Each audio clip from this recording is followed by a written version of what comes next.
السلام علیکم دوستوں، امید کرتا ہوں کہ آپ خیریت سے ہوں گے۔ سبسکرائب کیجئے میرے چینل کو اور بیل آئیکن ضرور دبائیں سب سے پہلے میرے ویڈیو دیکھنے کے لیے۔ جزاک اللہ خیر۔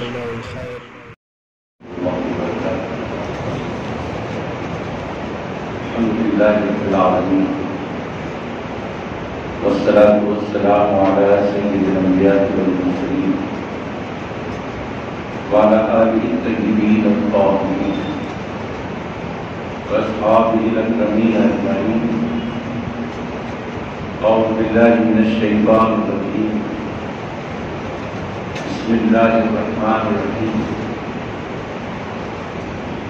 فصلی لربک وانحر، صدق اللہ مولانا العظیم وصدق رسولہ النبی الامین الکریم، ونحن علی ذلک لمن الشاہدین والشاکرین۔ ان اللہ وملائکتہ یصلون علی النبی یا ایھا الذین آمنوا صلوا علیہ وسلموا تسلیما۔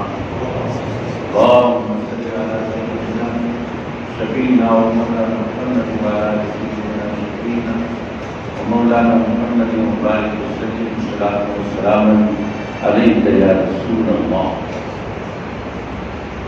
اللہ تبارک و تعالیٰ کا فضل و کرم ہے کہ اس نے ہمیں آقائے نامدار مدنی تاجدار دعاؤں کے مالک و مختار گلشن ہستی کی اولین فصل بہار سید عالم نور مجسم راحت آدم و بنی آدم سیدنا محمد مصطفیٰ احمد مصطفیٰ صلی اللہ علیہ وآلہ وصحبہ وسلم کی امت مقررہ فرمایا۔ مراد ارحم الراحمین کی بارگاہ میں جمع میں دعا کرتے ہیں پروردگار ہمارے عبادات کو اپنے حبیب علیہ السلام کے فیض شرف قبولیت عطا فرمائے۔ ہم اور آپ سب جانتے ہیں کہ یہ عشرہ ذی الحجہ ہے،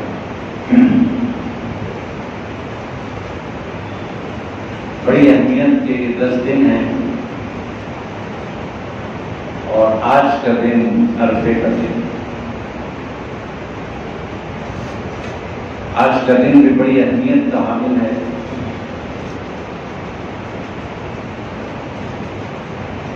کل کا دن یوم النحر، قربانی کا دن، اور پھر قربانی جیسا گزشتہ جمعہ کہا گیا وہ عبادت ہے کہ قطرہ خون قربانی کی جانور کا زمین پر گرنے سے پہلے صاحب قربانی کی اللہ تبارک و تعالیٰ مغفرت فرما دیتا ہے۔ آج کے دن کے روزے کی اہمیت ہے کہ جو بندہ آج کے دن کا روزہ رکھتا ہے 2 سال کے اللہ رب العزت اس کے گناہ معاف فرما دیتا ہے۔ حاضرین اکرام، آنے والے کل یعنی عید کے دن کے بارے میں ہمیں پتہ ہونا چاہیے کہ ہمیں کیا کرنا ہے، کیونکہ جب تک ہمیں پتہ نہ ہو ہم کوئی عمل نہیں کر سکتے۔ اسی لیے علم کی اہمیت بتائی ہے۔ قربانی کرنا عمل ہے، اور قربانی کے بارے میں جاننا، معلومات رکھنا، یہ علم ہے۔ اور علم کی بڑی فضیلت آئی ہے عمل پر۔ عمل پر علم کو فضیلت ہے، کیونکہ جب تک علم نہ ہو عمل صحیح نہیں ہوتا۔ علم ہو تو پھر عمل صحیح ہوتا ہے۔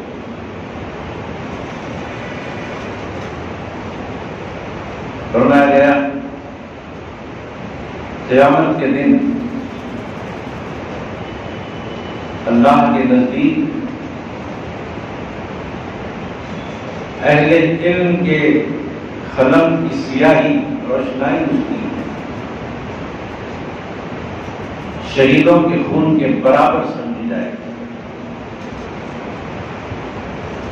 کیونکہ یہ اہل علم تھے۔ تو پھر ہمیں معلوم رہنا چاہیے کہ عید الاضحیٰ کے دن ہماری کیا کام ہوتے ہیں۔ قربانی واجب ہے، ہر مالدار کو چاہیے کہ قربانی کرے، جو قربانی دے سکتا ہے اس کے پاس اتنی استطاعت ہے۔ رسول پاک صلی اللہ علیہ وآلہ وسلم نے ارشاد فرمایا، اگر کوئی مسلمان قربانی دینے کے لائق ہے دے سکتا ہے، اس کے باوجود قربانی نہیں دیتا، رسول کریم صلی اللہ علیہ وآلہ وسلم نے ارشاد فرمایا، ایسا آدمی ہماری عیدگاہ کو نہ آئے۔ یعنی حضور پاک صلی اللہ علیہ وآلہ وسلم نے اسے چونکا دیا ہے جو قربانی نہیں دیتا۔ سرکار فرما رہے ہیں کہ ہماری عیدگاہ کو نہ آئے جو قربانی نہیں دیتا، جبکہ اس کی استطاعت ہے دینے کی۔ علماء کرام نے یہاں تک ارشاد فرمایا، اگر ہاتھ میں پیسہ نہیں ہے اور قربانی دینا چاہتا ہے کوئی، تو قرض لے کر بھی قربانی دے سکتا ہے، حالانکہ اس پر واجب نہیں ہے، پھر بھی اگر وہ دینا چاہتا ہے قرض لے کر تو بھی دے سکتا ہے۔ تو اللہ نے قربانی دینے کے لائق بنایا ہے تو ضرور قربانی دے۔ اب اگر قربانی دینے کے لائق نہیں ہے حالات، تو پھر اسلام ایک ایسا مذہب ہے کہ زبردستی کسی پر احکام نازل نہیں، جاری نہیں فرماتا۔ جو کر سکتا ہے اسی کو حکم دیا جاتا ہے۔ قربانی ایک آدمی کی طرف سے ایک بکرا، بڑا جانور ہو، گائے بیل یا پھر اونٹ، تو پھر 7 آدمیوں کی طرف سے۔ اور جب قربانی دے تو قربانی کے جانور کو ذبح کرتے وقت میں ایک دعا ہوتی ہے جس کے لیے لوگ بہت پریشان رہتے ہیں، حالانکہ وہ دعا بڑی آسان دعا ہے۔ وہ دعا یاد کر لیں، کتابوں میں دیکھ لیں، اخبارات میں بھی آتا ہے، دیکھ لیں۔ اس سے پہلے ہم نے ایک کتاب میں کہا تھا کہ ہر گھر میں ایک کتاب ہونا ضروری ہے مسائل کی۔ رمضان کا مہینہ ہے، روزوں کے بارے میں، بقرعید ہے، قربانی کے بارے میں، گھر میں شادی بیاہ کا موقع ہے، نکاح کے بارے میں۔ اگر کوئی طلاق کے بارے میں جاننا چاہتا ہے یا پھر عقیقے کے بارے میں معلومات کرنا چاہتا ہے، حج کے بارے میں معلومات کرنا چاہتا ہے، نماز کے بارے میں، زکات کے بارے میں، ٹھیک، کئی ایک ایسے مسائل ہیں جو روزانہ ہمارے گھر میں گھریلو زندگی میں ہم کو معلومات کرنے کی ضرورت پڑتی ہے۔ ایک کتاب کافی ہے ہر گھر میں، اس کتاب کا نام ہے اہل خدمات شرعیہ، جامع نظامیہ کی کتاب ہے۔ اہل خدمات شرعیہ ہر گھر میں ہونا چاہیے۔ اس میں سال کے 12 مہینوں میں پیش آنے والے آپ کے جو مسائل ہیں ان سب کے حل اور اس کے جوابات اس کتاب میں آپ کو ملیں گے۔ تو قربانی کا بھی معاملہ، دعا کے لیے اور پریشان رہتے ہیں لوگ، حالانکہ دعا بڑی آسان ہے۔ اللہم تقبل هذه الأضحية كما تقبلت من خليلك سيدنا إبراهيم علیہ السلام وکما تقبلت من حبیبک سیدنا محمد صلی اللہ علیہ وسلم. یہ دعا ہے. اب اس میں قربانی جس کی طرف سے دی جا رہی ہے ان کا نام کہاں لینا چاہیے وہ بھی سنتے ہیں. شروعات میں ان کا نام لینا ہے اللہم تقبل هذه الأدعية، اس کے بعد میں نام لینا ہے من. اللہم تقبل هذه الأدعية من فلاں من فلاں، یہاں پر نام لینا. اس کے بعد کما تقبلت خلیلک سیدنا ابراہیم وکما تقبلت حبیبک سیدنا ابراہیم حبیبک سیدنا محمد صلی اللہ علیہ وسلم. اس کے معنی کیا ہے؟ اے اللہ اس قربانی کو قبول کرو اس کی طرف سے من فلاں من فلاں، اس کا بھی نام، ایک نام ہے ایک نام، سات نام ہے سات نام، فلاں کی طرف سے فلاں من فلاں. اور بھی لوگوں کو یہ معلوم نہیں رہتا کہ قربانی جس کی طرف سے دی جا رہی ہے ان کے نام کے ساتھ ان کے ماں کا نام لینا چاہیے کہ باپ کا لینا چاہیے. اس بارے میں بھی بہت کنفیوژن رہتا ہے لوگوں کو. باپ کا نام لینا چاہیے. بعض لوگ سوچتے ہیں شادی شدہ عورت ہے تو اس کے شوہر کا شاید نام لینا ہوگا یا پھر شاید ماں کا نام لینا ہوگا. ایسا نہیں. شادی شدہ ہو یا غیر شادی شدہ باپ کا نام لیا جاتا ہے صاحب قربانی کی طرف ساتھ میں. یہ بات بھی یاد رکھیں. جب ذبح ہو جاتا ہے اس کے بعد اس قربانی کے 3 حصے ہوتے ہیں اور یہ 3 حصے کرنا لازم نہیں ہے، مستحب ہے. اگر آپ یہ 3 حصے کرتے ہیں تو اچھی بات ہے. ایک حصہ اپنے لیے، ایک حصہ اپنے رشتہ داروں کے لیے، ایک حصہ اپنے پڑوسی اور غربا مساکین کے لیے. یہ مستحب ہے. مستحب کریں تو اچھا، نہیں کریں تو گناہ بھی نہیں. کریں تو اچھا. کیونکہ عائشہ صدیقہ رضی اللہ تعالیٰ عنہا نے 3 حصے کیے. سرکار دوالم صلی اللہ علیہ وآلہ وسلم نے فرمایا کہ یہ 3 حصے کس کے ہیں؟ تو عرض کی ایک اپنا، ایک رشتہ داروں کا اور ایک پڑوسی اور غربا مساکین کا. آقا دو جہاں صلی اللہ علیہ وآلہ وسلم نے اس بارے میں پوری امت کو بی بی عائشہ صدیقہ رضی اللہ تعالیٰ عنہا کی طرف سے ان کے واسطے سے بیان فرما دیا کہ ہم 3 حصے کرنے کے بعد یہ سمجھتے ہیں کہ اس میں سے ایک ہمارا ہے اور 2 دوسروں کے ہیں. یہ تو ظاہری بات بھی. اصل بات یہ ہے کہ جو ہم اپنے لیے سمجھ کر ایک رکھ رہے ہیں وہ اپنا نہیں ہے، بلکہ جو 2 تقسیم کر رہے ہیں وہ 2 اپنے ہیں. کیونکہ وہ ایک حصہ جو ہم کھالیں گے وہ تو کھانے کے بعد صرف ہو جائے گا، ختم ہو جائے گا. تو 2 ہم تقسیم کر رہے ہیں، اس کا اجر اللہ تعالیٰ کے پاس ہم کو ملنے والا.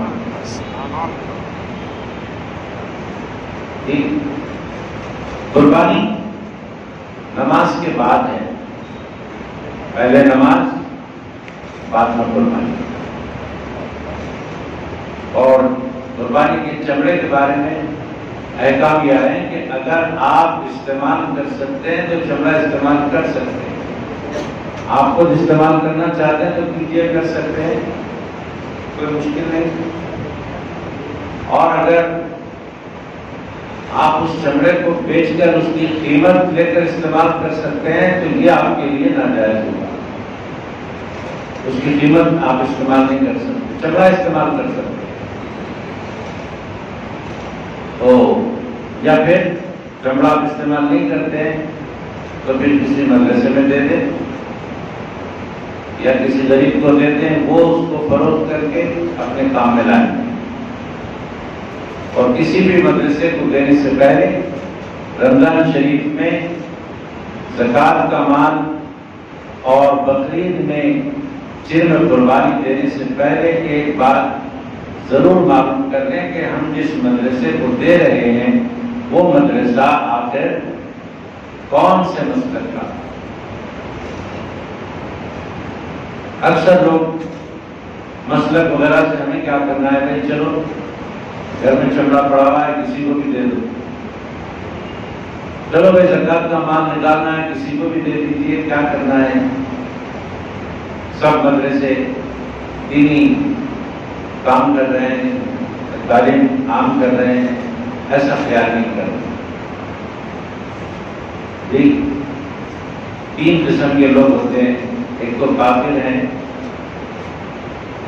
کافروں کو تو نہیں دیا جاتا، نہ زکوٰۃ کا مال دیا جاتا ہے نہ چین دی جاتی ہے. اب اس کے بعد ہے کلمہ گو. کلمہ گو میں دو قسم ہیں. ایک تو وہ کلمہ گو ہیں خوش عقیدہ، اور ایک ہے بد عقیدہ. تو جس طرح کافروں کو دینے سے زکوٰۃ کا مال اور چرم قربانی بیکار ہو جاتا ہے، اسی طرح بد عقیدہ مدرسوں کو دینے سے بھی زکوٰۃ کا مال اور چرم قربانی بیکار ہو جاتی ہے. اہل سنت والجماعت کو زکوٰۃ کا مال بھی دے سکتے ہیں مدارس کو، اور بقرعید میں آپ چرم قربانی بھی دے سکتے ہیں. اس بات کا خیال رکھیں. نماز پہلے ہوتی ہے، قربانی بعد میں. اور قربانی کا جو وقت ہے نماز کی عید کی نماز کے بعد سے شروع ہو کر 12 تاریخ کی مغرب سے پہلے تک اس کا وقت رہتا ہے. اور ایک بات بھی سن لیں کہ قربانی دن کے وقت میں کرنا اچھی بات ہے، رات کے وقت میں قربانی کرنا مکروہ ہے. نماز کے آداب ہے، وقت اجازت نہیں دیتا کہ ہم لمبی چوڑی بات کریں. بس نماز کے بارے میں چند باتیں آپ تک پہنچا دیتا ہوں. قربانی واجب ہے اور عید کی نماز بھی واجب ہے، 2 رکعت ہوتے ہیں. اب نماز کا جو طریقہ ہے وہ انشاءاللہ تعالیٰ کل نماز سے پہلے یہاں پر طریقہ بتایا جائے گا. آج ہم طریقہ نہیں بتائیں گے، باقی باتیں چند بتائیں گے آپ کو تو یاد رہیں اور اس پر عمل ہو. اللہ تعالیٰ کی بارگاہ میں ہمارا عمل، ہماری نماز، ہماری قربانی قبول ہو جائے. رمضان کی عید جو ہوتی ہے عید الفطر، اس میں کچھ میٹھی چیز کھا کر عید کی نماز کے لیے آنا ہوتا ہے. اور بقرعید میں بغیر کچھ کھائے کے نماز کے لیے آنا ہے، بغیر کھائے. اور عید کی نماز کے لیے جب آتے ہیں تو آداب یہ بتایا گیا کہ ایک راستے سے آئیں اور دوسرے راستے سے رد ہو جائیں. ایک راستے سے آنا، دوسرے راستے سے جانا. اور عید کی نماز کے آداب یہ بھی بتلائے گئے ہیں کہ عید کی نماز کو آتے وقت میں، جاتے وقت میں خیر خیرات بھی کریں، یہ بہت اچھا عمل ہے. جب عید کی نماز کو آئیں تو صاف ستھرے کپڑے پہن کر آئیں، خوشبو لگا کر آئیں، اور مسجد میں آ کر ادب سے بیٹھ جائیں. عید کی نماز میں تکبیرات ہوتے ہیں، وہ بھی انشاءاللہ کل بتائے جائیں گے.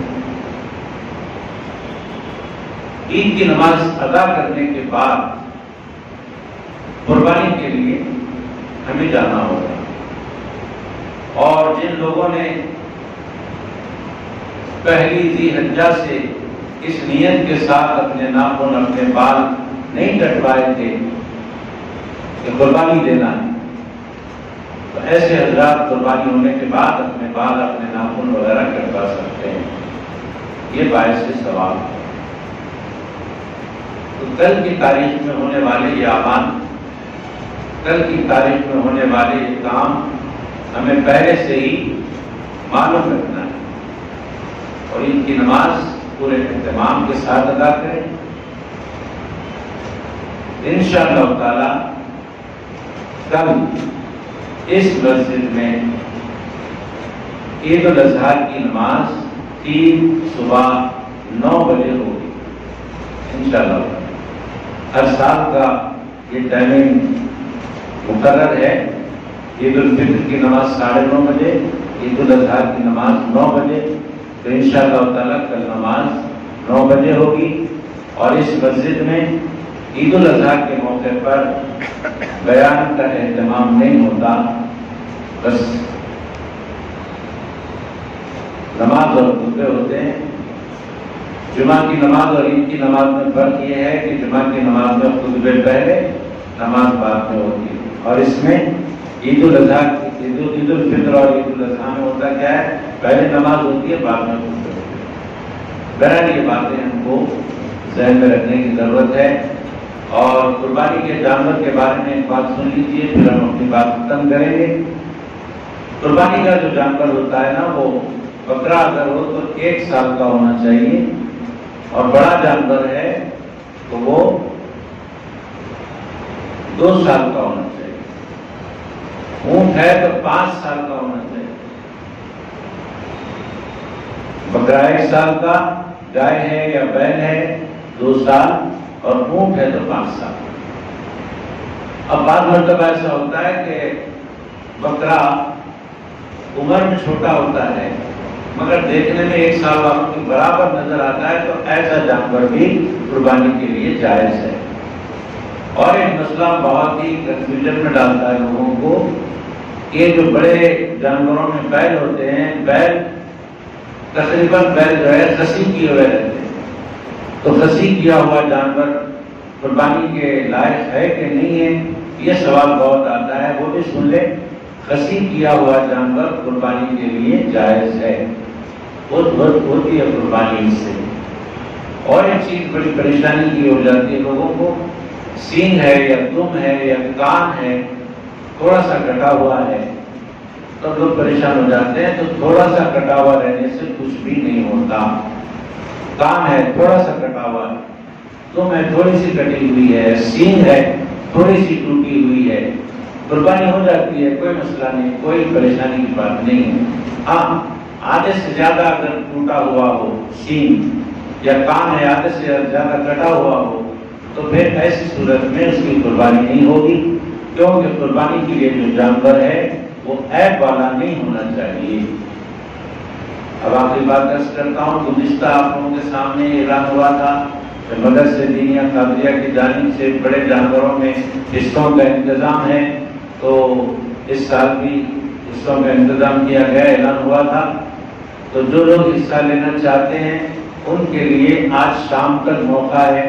بعض مرتبہ ہوتا یہ ہے کہ لوگ عید کے دن صبح میں فون کرتے ہیں کہ ہم حصہ ملنا چاہتے ہیں، تو صبح کے وقت میں آپ کا نام لینا، آپ کا نام جو ہے شریک کرنا مشکل ہو جاتا ہے انتظامات کرنے میں۔ جو لوگ حصہ لینا چاہتے ہیں وہ آج شام تک ہی اپنے نام لکھوائیں۔